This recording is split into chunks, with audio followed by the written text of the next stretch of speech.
Nichukue nafasi hii kuanza kumpongeza sana Dr. Samia Suluhu Hassan, Rais wa Jamhuri ya Muungano wa Tanzania, kwamba amekuwa msemaji mkubwa wa jambo hili la uzingatiaji wa maadili, lakini pia kuzingatia misingi ya utawala bora katika kuhakikisha kwamba taifa letu linasonga mbele. Na mara ya mwisho nukuu yake ninayoweza kuichukua ni ile aliyosema kuhusiana na masuala ya rushwa, pale aliposema mapambano dhidi ya rushwa hayawezi kuwa kazi ya mtu mmoja au taasisi moja, bali ni jukumu letu sote kama taifa.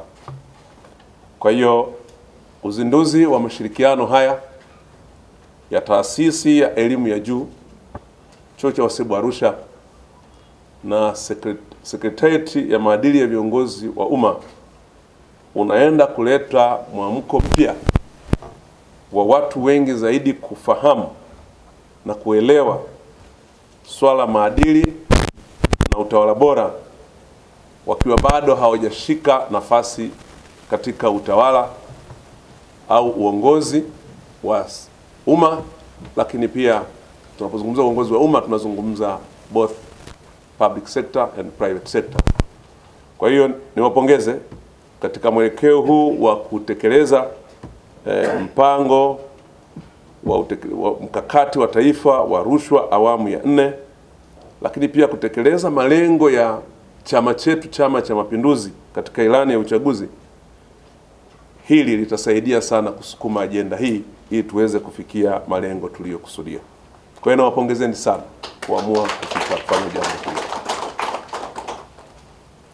Mpango wa taifa dhidi ya rushwa na kukuza uadilifu ni dhihirisho la dhamira ya serikali, na kwa hivyo ni lazima tusimamie, kama nilivyosema, mpango huo ambao ni wa awamu ya 4 wa 2023 hadi 2030, na unatoa mwongozo wa kuimarisha maadili na kupambana na rushwa katika sekta zote za serikali.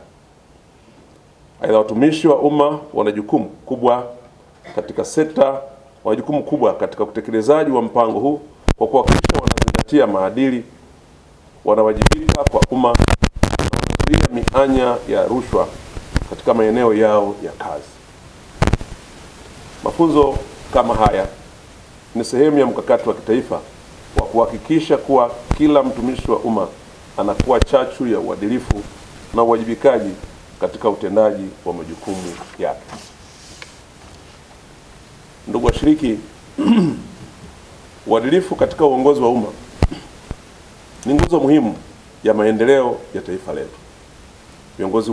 Viongozi wote na watumishi wa umma wanapaswa kuwa mfano bora wa uwajibikaji, uaminifu na utendaji wa haki. Taifa letu likiwa na viongozi waadilifu, likiwa na taasisi ambazo zinazingatia misingi hiyo, tutajenga mfumo imara wa kuwahudumia wananchi wetu kwa haki na usawa.